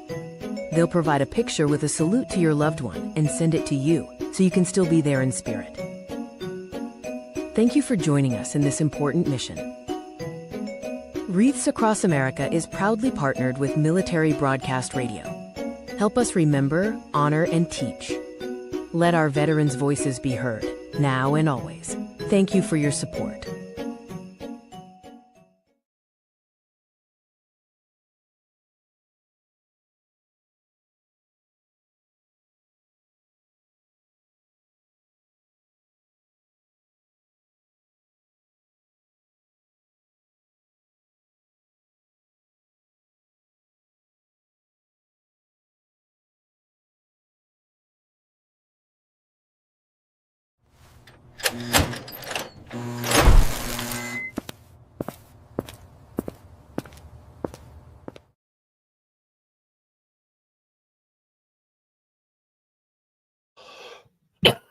All right, welcome back, you guys, for our final segment to finish up the show. Again, AI using storyboard and Google videos, just it's there. All right, it's amazing. By the way, Military Broadcast Radio. Military Broadcast Radio is a station that actually gives veterans a voice. At mbradio.us, reach out to us, contact us. If you're interested in doing a podcast and you're a veteran and you want people to hear your story, go out there, make a podcast.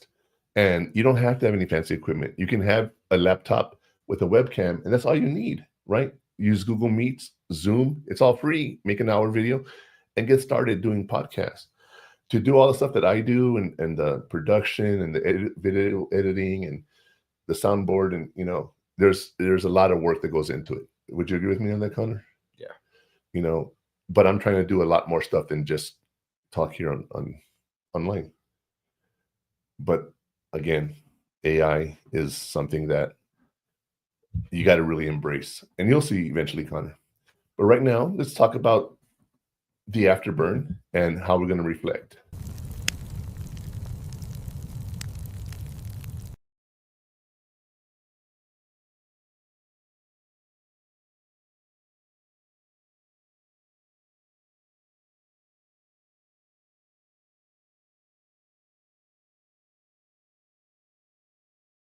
I kind of forgot we had to read. Well, okay. Well, yeah. So what am I most excited about in this next chapter of your life? Think about that, Connor. You started college. What are you excited about? Anything? He's such a hard person to talk to. Well, I'm not excited about anything. That's one thing about I don't get excited. You're right. You don't. So. But you ask yourself, where is my life going in the future? I don't know. What's the potential here? Yesterday, we're looking for a house, and they called me. They're like, "What area of town do you want to live in?" And I said, "I have my preferences, but if I find a house that does what I need it to do, right, that'll be the house we can buy." because it's everything I want. That we can, or that we're going to buy? Well, we're going to buy. Okay.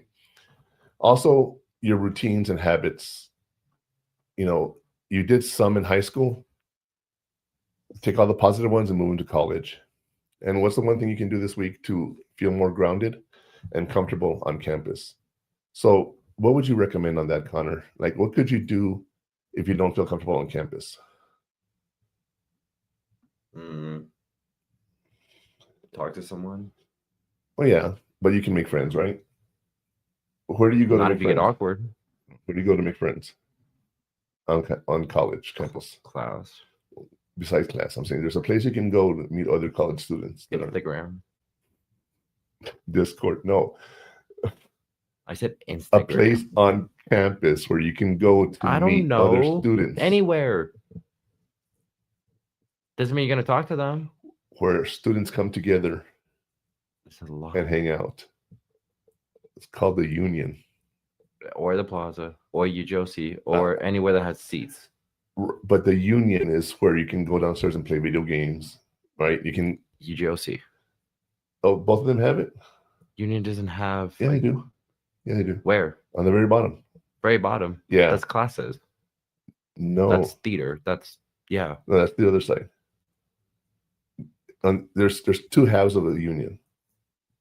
You got to go to this side. There's video games. The left. The right. Well, it depends on what angle you're looking at. Okay, towards the street, towards Mesa. Yeah, you're looking at Student Union. You're going straight, like towards Mesa. Okay, so there's to the left. two sides. Yeah, left is the Union.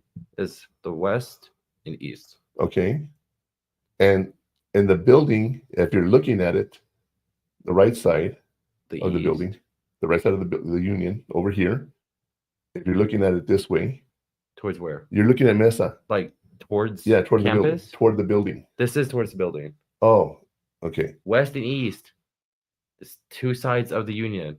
That's north and south. You're facing the building. Yeah. Right? Yeah.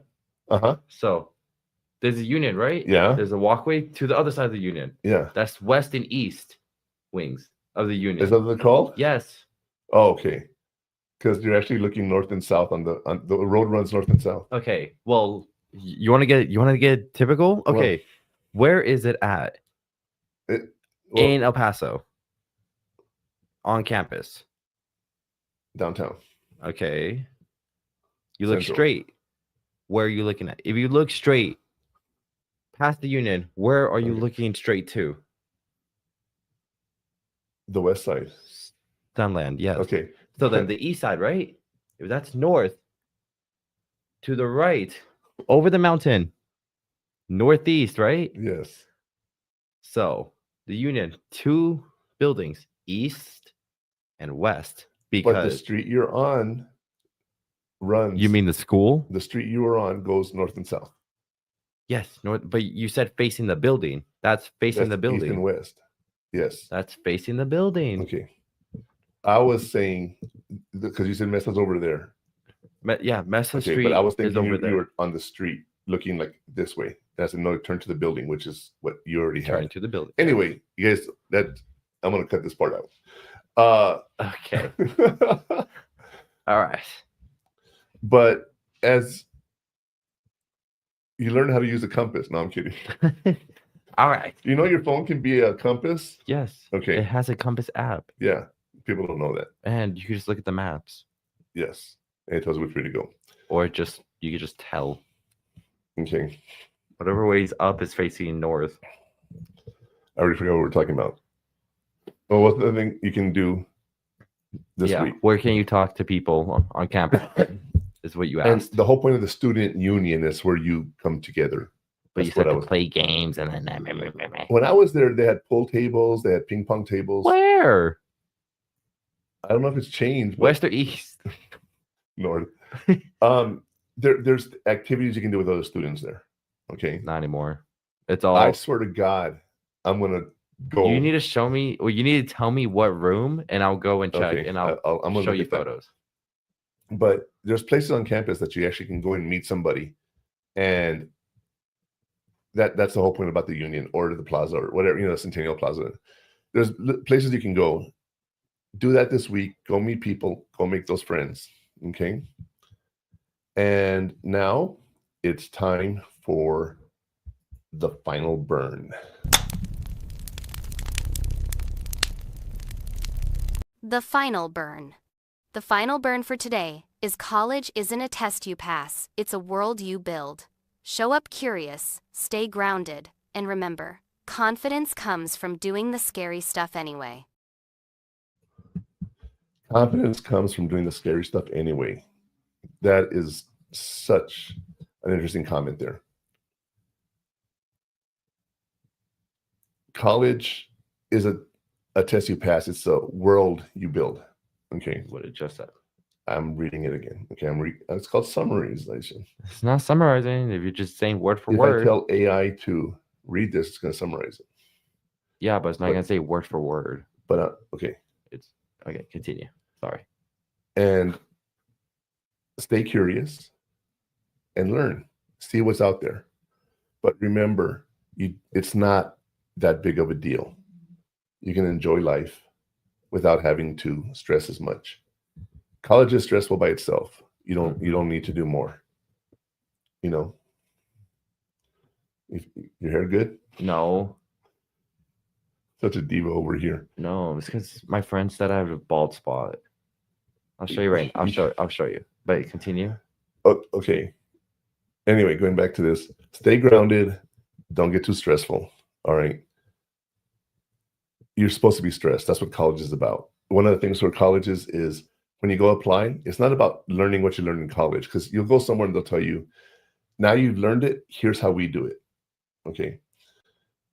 But when you go to an employer and say, I went to college for 4 years to get a degree, shows that you can stick to things that are difficult and not give up. That's one of those traits that people don't have. Okay.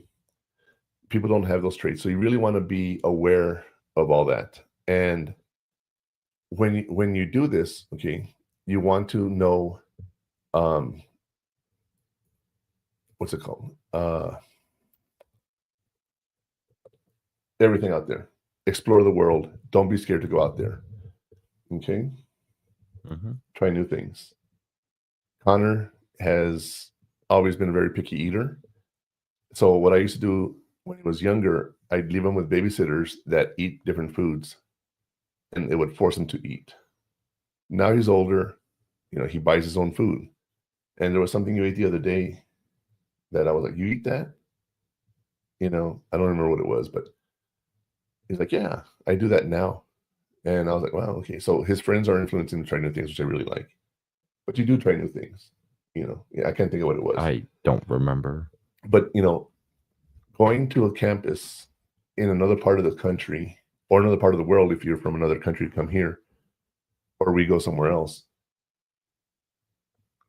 the food is different. When we went to Mexico, the food was different, right? When we went to DC, Atlanta, Georgia, Illinois, St. Louis, Missouri, we ate differently there than we did here in El Paso. Okay, because there's certain foods that are different. So go out there, try new things, and don't let the world consume you. Guys, that's it for today. We're going to go ahead and end the stream now. I want to thank y'all for listening. I appreciate everything you do. You guys, please reach out to us. If you want to, you can reach out to us at murphman@purehottakes.com. You can go to our website, purehottakes.com, and you can catch all the replays on stream915.com. Y'all have a good day. Justice Jackson, they captured Herman Goring alive. Tell me about him. He's the face of the Nazis. I'm going to put Goring on trial. If it escapes the hangman's noose. Very sure of yourself. No man has ever beaten me. Goring has to fall. You don't just have to win, you have to be flawless. You're walking into a trap. Knowing what we know now, would you still follow Adolf Hitler? Nuremberg, rated PG-13, now playing only in theaters. Ladies and gentlemen, thank you for tuning in to Military Broadcast Radio. As we wrap up today's show, we want to remind you that the